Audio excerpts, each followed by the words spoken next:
नमामि धन्वन्तरिमादिदेवम्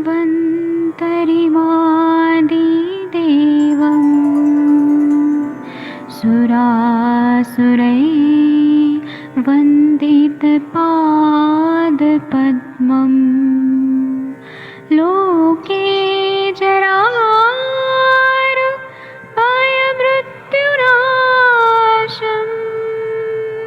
दातारमीशम् विविधौषधीनां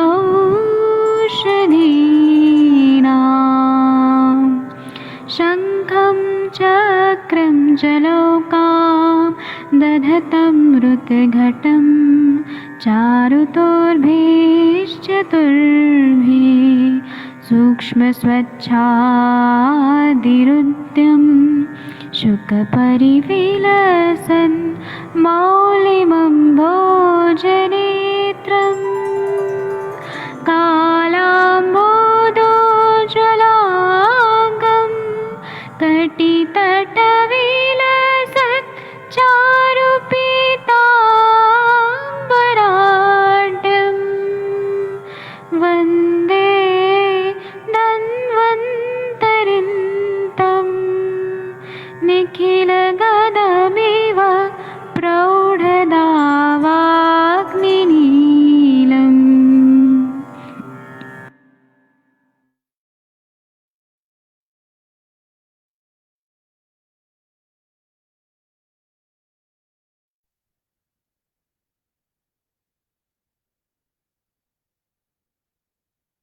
प्रणाम सभी लोगों को। मैं वैद्य अरविंद पाठक आप सभी लोगों का स्वागत करता हूँ।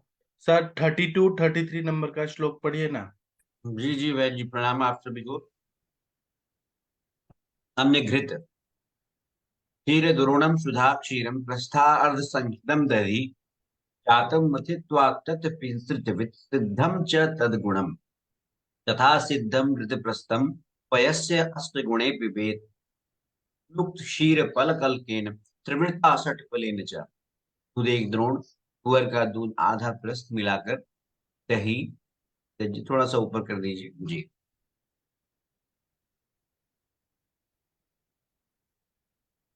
दही जमाए, इस दही को मथ कर निकाला हुआ घी पूर्व के समान ही गुणकारी, प्रवृत्त के साथ सिद्ध किया हुआ घी भी पूर्व की भांति ही गुणशाली है। घी एक प्रस्थ, दूध आठ आठ प्रस्थ, तुहर का दूध एक पल, निषोध 6 पल, इनसे सिद्ध किया हुआ घृत पिए, यह भी पूर्व की भांति ही गुणकारी है। जी वैद्य जी, ये पढ़ लिया तब नहीं, ये पढ़ पढ़ लिया था लिया। तो अगला हाँ पढ़ू। हाँ। घृतपान के पश्चात पेय, एसाम चानु पिबेत पेयाम रसम स्वादुपि अथवा। इन घृतों के पीछे पेया मधुर मांस रस या दुग्ध पान करें। 34वां सूत्र। ये भी घृत के होता, घृत ये के भी होता। परिपक्व होने पर कर्तव्य। घृते जीर्णे विरिक्तश्च कोष्णम नागर रसादितम पिबेद अम्बुतः पेयाम ततोयुषम कुलत्थजम। घी के पचने पर और विरेचन हो जाने पर सौंठ से सिद्ध गर्म जल पिए, उसके पीछे पेया पिए, फिर कुल्थी का आयुष पिए। ये भी हो गया था वैद्य जी। नहीं, ये नहीं होता, 35 करना है अभी। धन्यवाद। Thank you sir. इसका टीका पढ़ दीजिए कोई, 35 नंबर का श्लोक का टीका कोई भी पढ़िए। कौन पढ़ना चाहता है? मैं पढ़ देती हूँ जी। जी। ऋति जीर्णे विरक्तश्च सन् पोष्ण शुण्ठी साधित जल पिबेत अनंतर पेया पिबेत कुलत्यूष पिबेत। जी, अर्थ बताइए।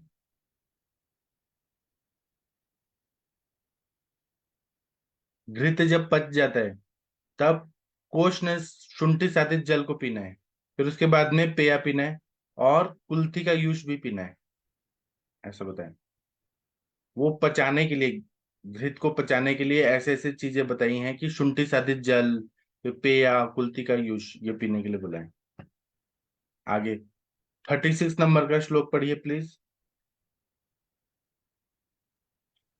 पिबेत तूक्ष्ण स्यः त्वमेवं भूयो वा प्रतिभोजितः पुनः पुनः पिबेत पिरानुपूर्व्या अन्यव च। इस प्रकार से 3 दिन वृक्ष बनकर फिर भी विरेचन के पीछे का भोजन करके फिर उसी क्रम से घी पिए, इस तरह बार बार करें। जी, इसमें ऐसा बता रहे हैं कि 3 दिन रुक्ष बनकर फिर भी विरेचन के पीछे का भोजन करके फिर उसी क्रम से घी पिए। इस तरह से बार बार करना है, मतलब क्या करना है, एक बार विरेचन करना है, जी, विरेचन के बाद घी पीना है, फिर से विरेचन करना है, ऐसे करना है। नहीं, बीच में रुक्षण करना है। हाँ, बीच में रुक्षण करना है। तो हाँ, वैजी पूरा क्रम समझाइए। यही हुआ ना कि पहले इन्होंने स्नेह लेके फिर विरेचन करना है, फिर उसके बाद में विरेचन होने के बाद फिर शुंठी साधित जल पीना है, पेया पीना है, कुल्थी का यूज पीना है। उसके बाद में रुक्षण चिकित्सा मतलब रुक्ष द्रव्य वगैरह लेना है, जौ हो गया, या फिर जो भी अपने द्रव्य हैं, वनस्पतियां भी जो रुक्षता उत्पन्न करती है, वो वाले लेके उसके काढ़े वगैरह लेके फिर उसके बाद फिर स्नेहन करना है, फिर विरेचन करना है। अति स्नेह भी नहीं होना चाहिए, नहीं तो अग्निमंद हो जाएगा। यहाँ पे हमें उदर की चिकित्सा करनी है तो विरेचन करना है, स्नेहन करना है, फिर रुक्षण करना है, फिर विरेचन करना है, घी पीना है, फिर मैं वैसी शुंठी साधित जल वगैरह बताए इसी से करना है, या जैसे छुट्टी तक्र शादी वगैरह जल से ही हो भी? जाएगा ना, पेया और कुल्थी का यूज यही तो रुक्षता करता है। जी जी जी, यही जी उन्होंने बता दिया, इसी तरह रुक्षण करके और फिर दोबारा से करेंगे उसी। जी। जी, 36 का टीका पढ़ दीजिए। 36। एव त्रय रुक्ष सन पुनरपि प्रतिभोजित पुनः पुनः रणे नैव क्रमेण सर्पी पिबेत।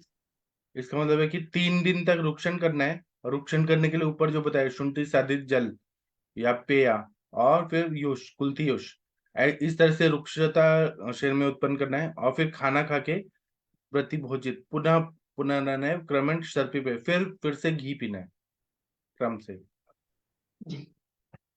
हाँ, 37 नंबर का श्लोक पढ़िए, कौन पढ़ेगा?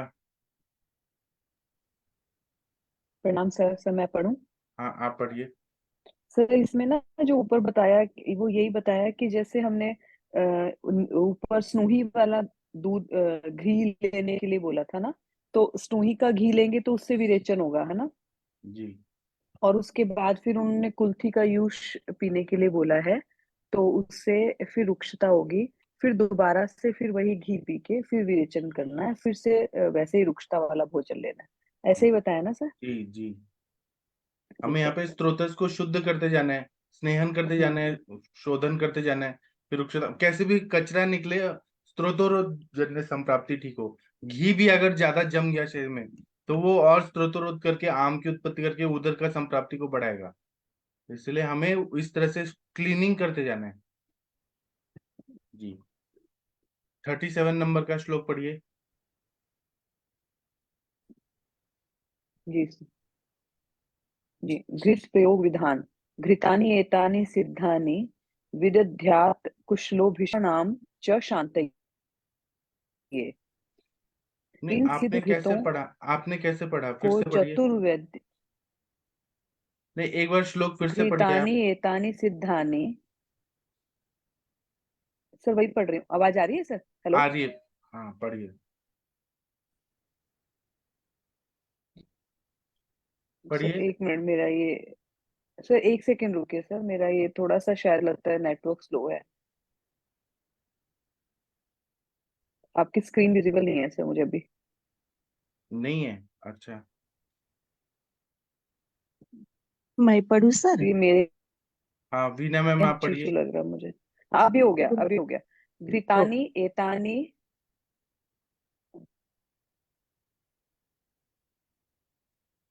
घृतानि एतानि सिद्धानि विदध्यात् कुशलो भिषक् गुल्मानां गर्दोषाणां उदराणां च शान्तये। जी इन सिद्ध घृतों को चतुर्वेद्य गुल्म, उदर तथा गर दोष की शांति के लिए बनाए।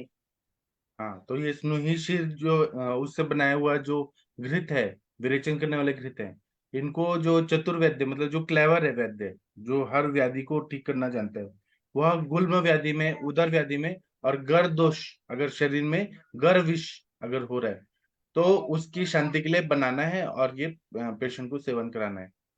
इसका टीका सर पढ़ एक दो। ये कौन कौन से घृत के बारे में जो विरेचन में यूज हो रहा है, विष्णु स्नेह के साथ?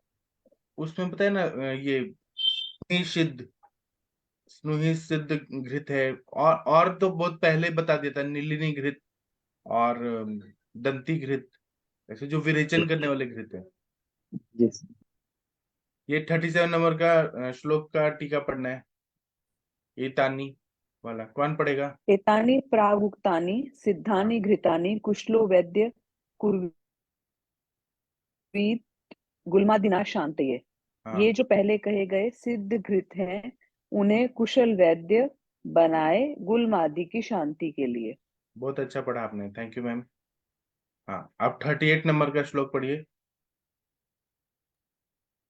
कौन पढ़ेगा? पिलुकल्पोपसिद्धं वा घृतम् आनाह भेदनम् तैलवकं नीलिनीसर्पिः स्नेहं वा मिश्रकं पिबेत्। आनाह घृत है ये।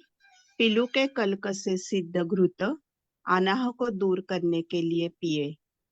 तैलक घृत, नीलिनी घृत, मिश्रक घृत स्नेह को पीवे।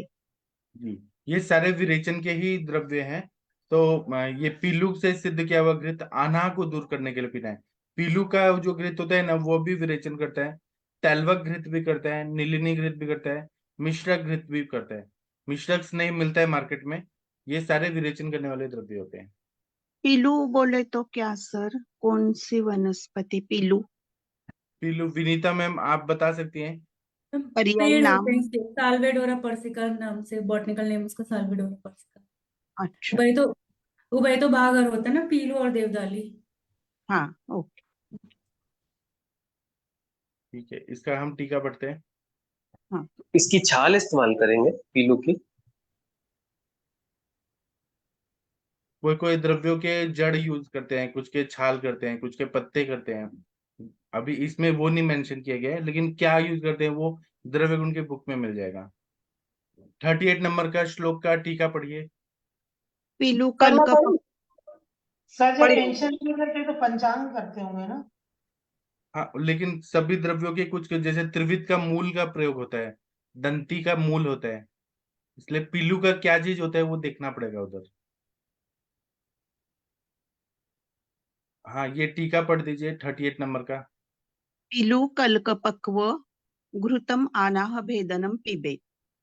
तैलवकम वा नीलिनीघृत मिश्रक वा स्नेह पिबेत्। हाँ, इसका मतलब पीलू का कल्क का उसको पका के घृत से घृत पीना है, पीलू सिद्ध घृत। तो वो आना का भेदन करता है, भेदन कार्य वैसे करता है और आना को ठीक करता है ना? नलिनीघृत पिए। हाँ, फिर तैलवा घृत या नीलिनी घृत या मिश्रा घृत, वाह मतलब ये सारे ऑप्शन में बताए हैं। आगे पथ्य जो है वो कौन पढ़ेगा? मंदाकिनी मैम आप पढ़िए। जी सर। ये हृत दोषः, ये वाला ना सर? हाँ, हृत दोषः क्रमादर्शन लघुशाल्योदन प्रति। दोष निगल जाने पर क्रमशः लघु गुण युक्त शाली भात थोड़ा खाएं। उदर रोग में हरित की उपयुंजित जठरी दोष शेष निवृत्तये हरितिकी सहस्रम वा गोमूत्रेण पयोनुपः सहस्रम पिपलीनां वा त्रिकुक्षीरेण सुभावितं पिप्पलीवर्धमानं वा क्षीरासि वा शिलाजतु तद्वद्वा गुग्गुलं क्षीरं तुल्य आर्द्रक रसम तथा। उदर रोगी शेष दोष की निवृत्ति के लिए 1000 हरणों को बार बार कई बार यानी गौमूत्र से भावित करके दूध के अनुपान से खाए, अथवा 1000 पिप्पलियों को थूहर के दूध। ये गोमूत्र हरित की है ना? हाँ, आगे। थूहर के दूध से भावित करके खाए, अथवा रसायन विधि से वर्धमान पिप्पली को खाए। दूध का ही भोजन करते हुए शिलाजतु को खाए। इसी तरह गोदुग्ध भोजी होकर गुग्गुलू को खाए। अदरक के रस में बराबर मात्रा में दूध मिलाकर पिए। जी, ये उदर रोगी के लिए इन्होंने कुछ कुछ चीजें बताई हैं जो बहुत जरूरी हैं।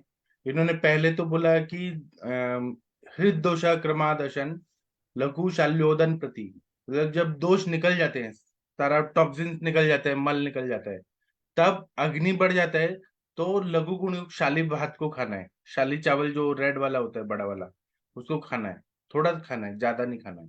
उसके बाद में क्या बताया है कि दोष निकल गए हैं, तो यहाँ पे हमें रसायन भी देना है, बल भी देना है, और अनुलोमन रोज का रोज होते रहे।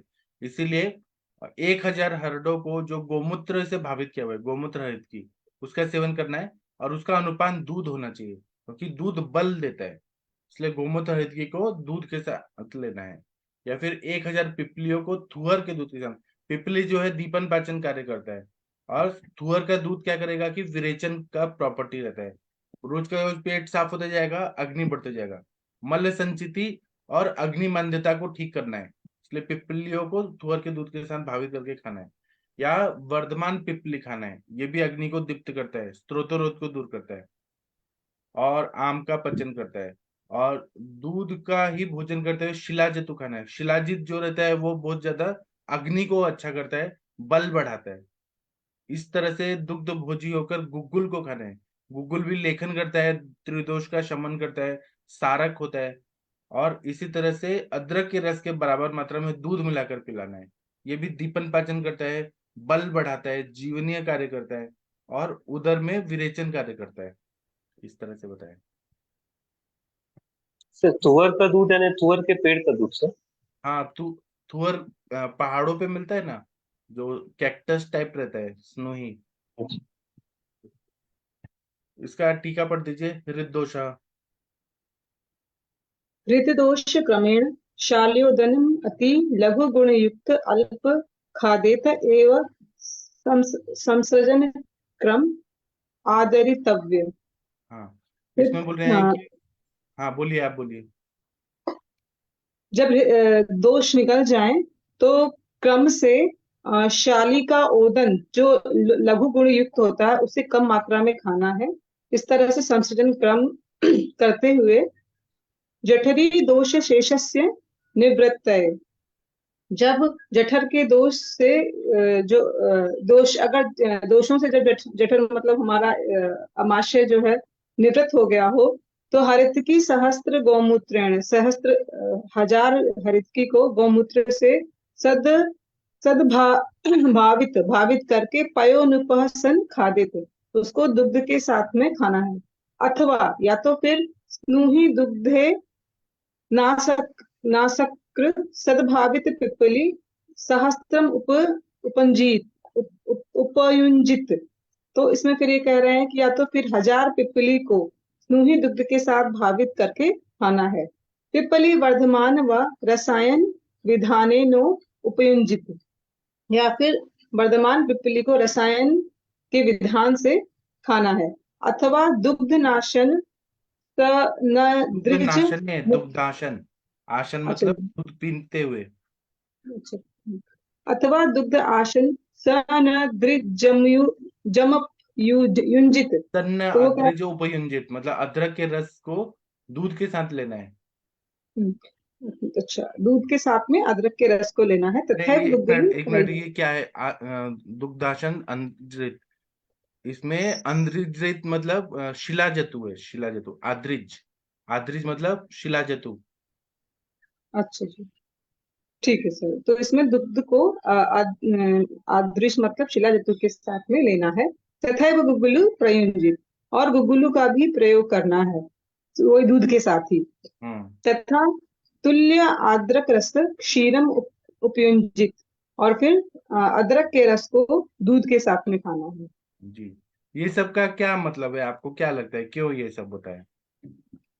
सर बाद में फिर वो दीपन पाचन और बल्य के लिए अच्छे से, क्योंकि अग्नि जो है मंद हो रही होती है, तो वो उसके उसमें उन्होंने कोष्ठ क्या वहां ऊपर दिया हुआ था कि उन्होंने शाली ओदन खिलाया था। तो अभी अग्नि उतनी तीक्ष्ण नहीं होती है, तो उन्होंने वात का शमन करने के लिए और अग्नि को प्रदीप्त करने के लिए इस तरह से दिया है। और साथ के साथ में रसायन और दुग्ध जो है वो बल लाता है शरीर में। हाँ, तो एक रसायन है और एक विरेचन करने वाला, गोमूत्र के साथ, फिर स्नूही दूध के साथ, या ऐसे मतलब ऐसे द्रव्य हैं जो पेट भी साफ करते रहे, अग्नि को भी बढ़ाते रहे, बल को भी बढ़ाते रहे। सर हरड़ को गोमूत्र के साथ क्यों भापना देते हैं? क्या उसका कोई गुण शांत करता है? हरड़ हर गोमूत्र हरड़ गुण का को कुछ शांत नहीं करता है, उसको गोमूत्र हरितकी का तो अब गुण को शांत? हरितकी का क्या है, हरितकी यस्य न माता तस्य माता हरितकी, ऐसा तो है। उसका कोई ऐसा चीज नहीं है कि उसमें कुछ गलत है, लेकिन गोमूत्र हरितकी जब देते हैं तो अच्छे से पेट साफ होता है। सर वो विषादी गुण वगैरह के हिसाब से ना, हाँ, जो लेकिन हरितकी में गौमूत्र ऐसा के क्या साथ चीज है होता जो नुकसान करेगा? वो खुद ही अनुलोमन करने वाला द्रव्य है, उसका जैसे गुण का ड्राई। वृद्धि करते हैं गोमूत्र से करने के बाद। सर हरित की गौमूत्र के साथ में अगर देंगे तो सर ये रुक्षता तो नहीं बढ़ाएगा, क्योंकि गौमूत्र भी स्ट्रांग होता है और हरित रुक्षता की भी। बढ़ने दीजिए ना, यहाँ पे बढ़ने दीजिए ना, उसमें क्या है, यहाँ उदर अच्छा व्याधि। इधर दूध भी दे रहे हैं ना, दूध भी दे रहे हैं साथ में। हाँ, लेकिन सर ये क्या, जैसे सुअर का दूध नहीं मिला तो सर गाय का दूध नहीं चलेगा ना? स्नूही का शीर जैसे जो अगर होता है वो क्षारीय होता है और वो विरेचन करने वाला होता है। अच्छा अच्छा। दूध तो चलेगा, लेकिन ऐसा जो बताया वो करने से ज्यादा अच्छा इफेक्ट होता है। तो मतलब सर इतना गूगल कुछ को होने के बावजूद भी, इतना कुछ होने के बावजूद हम लोगों ने संशोधन कम कर लिया, फिर उसके बाद जो है हमें रसायन विरेचन ये फिर भी देना ही देना है। हाँ, मतलब एक रत्ती मात्रा नहीं छोड़नी है कि दोबारा से दोष फिर कम से जाए। प्राप्ति फिर से हो जाए। हाँ, एक बार क्या हुआ कि जब मैं सेकेंड ईयर बीएमएस में था, तो यहाँ का गवर्नमेंट का जो एमबीबीएस का कॉलेज है ना, उनका जो हॉस्पिटल है, वहाँ पे एक आयुर्वेदिक वार्ड भी है। तो हम लोग का वहाँ पे ये होता था, प्रैक्टिकल होता था। तो मैं वहाँ देखता था, सेकेंड ईयर में हम लोग का 1.5 साल का एक एक ईयर होता था। तो मैं हमेशा देखता था कि जो उधर के पेशेंट है ना, जलोदर के पेशेंट, वो आते थे ठीक हो जाते थे, और फिर 6 महीने बाद फिर से आके सो जाते थे पेट पूरा फुला के, और उनको रिकरेंस होता था बार बार। तो उनको ये सारी चीजें नहीं दी जाती थी, उनको विरेचन दिया जाता था, दीपन पाचन दिया जाता था, लेकिन वो घर जाके फिर से मिथ्याहार विहार करते थे, और फिर से उनको वही हो जाता था बार बार। तो इसीलिए ये सब चीजें बोली हैं कि वो रिकरेंस ना हो, वही चीजें बार बार ना हो। सर ये इतना इतना गहरा श्लोक है सर, एक एक श्लोक जैसे क्या बताएं। हरि हरि हर हर को गोमूत्र के साथ भावना दी अच्छे से, शायद उसकी रूक्षता कम करने के लिए क्या हरत की, फिर उसको विरेचन दिया इसी तरह से सब। ठीक है सर, आप कंटिन्यू कीजिए। उसकी रुक्षता क्यों कम करेंगे? वो असली में इतना रुक्ष नहीं होता है कि शरीर को नुकसान करे। वो रुक्ष है, गोमूत्र डालने से और रुक्ष हो जाएगा। गोमूत्र थोड़ी ना स्निग्ध है, वो तो क्षार है, वो विरेचन करता है। यहाँ रुक्षता की जरूरत होती है, क्योंकि वो उदर व्याधि में खुद ही स्त्रोतरोध होता है, मल संचिति होती है। जी, क्लिनजिंग के पर्पज से और बल बढ़ाने के पर्पज से दिया है। हाँ, आप ना क्या करिए कि आप ग्रुप में लिखिए, गोमूत्र हरितकी पे मेरा एक लेक्चर है, तो उसमें कैसे बनाते हैं क्या करते हैं वो सब स्वप्निल जी दे देंगे आपको। हाँ, 42 नंबर का श्लोक है, ये कृपया पढ़िए। सर एक चीज और पूछनी थी, जैसे हाँ इतनी सारी चीजें हैं है ना, तो इसमें से हम एक कोई योग योग मिल जाए हाँ, तो वो कर सकते हैं, कुछ जरूरी थोड़ी ना है कि सारा ही करें। नहीं, ये ग्रंथकार हैं, ये तो बहुत सारे ऑप्शन दे देते हैं। किसी को स्नोई शीर मिल रहा है तो वो बना लीजिए, जिसको गोमूत्र रहित की बन रहा है वो दे दीजिए, किसी को गुग्गुल है तो वो दे दीजिए, ऑप्शन है। अब क्या है कि मुस्लिम लोग हैं, उनको आप बोलेंगे गोमूत्र रहित की लीजिए तो वो लोग नहीं लेंगे। तो वाग्भट जी को मालूम था कि कलयुग में ऐसा आएगा कोई संप्रदाय कि उनको गोमूत्र नहीं अलाउड, तो ठीक है, हम दूसरा देंगे ऑप्शन, ऐसे।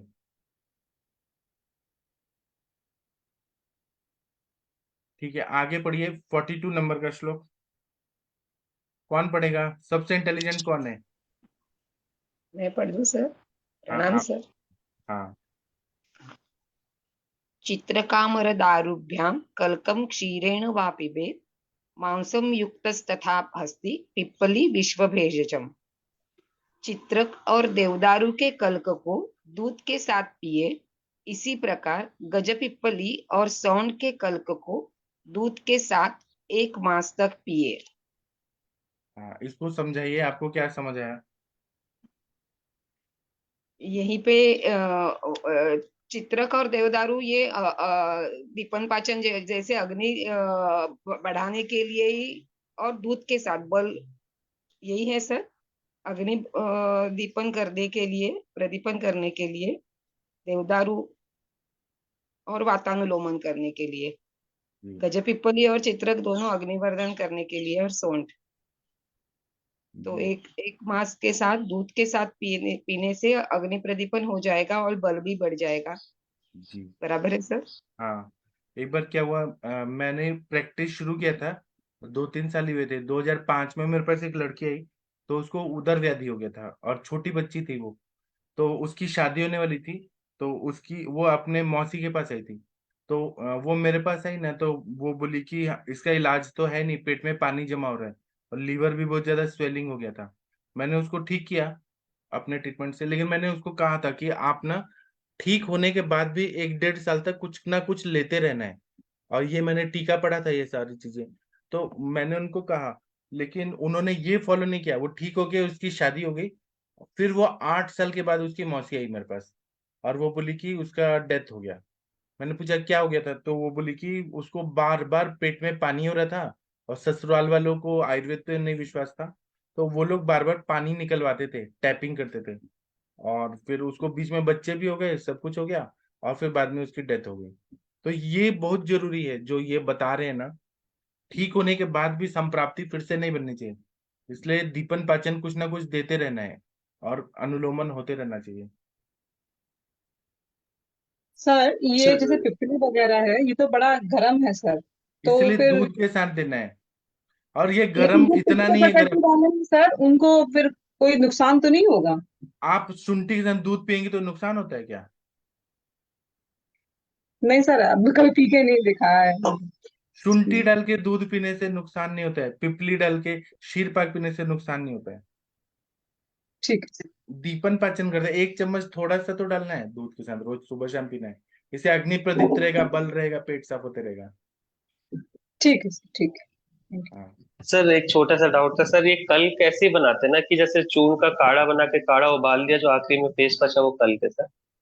नहीं, कल्क ऐसे नहीं बनाते हैं। कल्क है कि इन्होंने उस जमाने में ये सारी चीजें बनाई हैं जब फ्रेश मिलता था। तो चित्रक लेके आना है, उसके पत्तों को धो देना है और कूट के चटनी जैसा बनाना है। जो चटनी जैसा बनता है उसको कल्क बोलते हैं। तो वो कल्क को लेके दूध के साथ मिक्स करके पी लेना है। आज के जमाने में फ्रेश नहीं मिलेगा चित्रक, आसपास सब बिल्डिंग बन गई है, तो हम चूर्ण को यूज कर सकते हैं।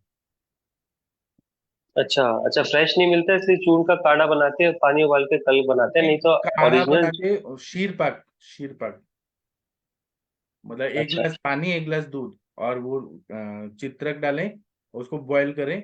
बॉईल करके जो पानी उड़ जाएगा तो दूध रह जाएगा, वो पिए। नहीं तो ओरिजिनल तरीका ये है, उसको कूटो और थोड़ा सा उसमें जो जल डालो और उसको कूटो कूटो और कल हाँ बनाओ, हाँ चटनी की तरह। हाँ, चटनी जी। बना के और उसको खा लेना है दूध के साथ या शीर पाक बना के।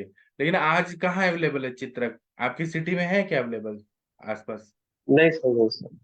हाँ, सर, हर्बल हर्ब लगानी पड़ेगी तभी होगा सर। और ये जो आरती मैम के ससुर, आरती मैम ही थी ससुर, वर्षा मैम के ससुर, तो हाँ सर वो तो ठीक हो गए थे, तो उसके बाद मुझे लग रहा है यही करवाना चाहिए था मैम को, तो वो हाँ दोबारा से रिकरेंस नहीं होता, नहीं सर? हाँ, तो अभी नहीं आज मैम से डिस्कस करेंगे। मैम मिलेगी तो। करवा रही है ना, अभी दवाई चल रहा है उनका। अच्छा, ठीक है सर। रिकरेंस कहाँ हो रहा है? नहीं हो रहा है, दवाई चल रहा है।